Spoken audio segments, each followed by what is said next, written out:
Quasiment sûr que c'est Mansour Barami. Eh bien, absolument pas.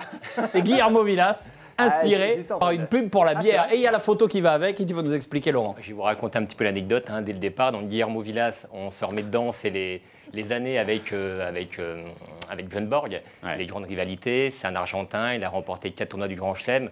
Pour la version closer, c'était également le petit ami de Caroline de Monaco, il y a très longtemps. Et donc, ce joueur argentin lors du tournoi de Buenos Aires, a inventé ce coup. Après un lob magnifique, il a fait ce coup entre les jambes dos au filet, a gagné le point devant une foule électrisée. Et de quelle manière avait-il inventé ce coup? En regardant une pub pour whisky. Donc, comment cela se fait? C'est un point d'interrogation. Donc, il était tranquillement assis sur son sofa, une pub pour un bourbon. Et là, il voit un joueur de polo effectuer un back-under. Un back-under, pour les initiés, je me suis renseigné sur Google, je ne connaissais pas. Pour les initiés, c'est un coup de maillet entre les pattes du cheval. Et là, inspiration magique, notre Géo trouve tout en herbe. Qu'est-ce qu'il fait?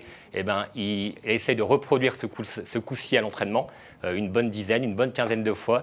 Il le reproduit en match, il le réussit, la foule électrisée, il le retente 7 autres fois, il réussit 7 autres points. Et la 9e fois, il va le planter lamentablement à Wimbledon et il va complètement arrêter de le faire à l'entraînement et en match.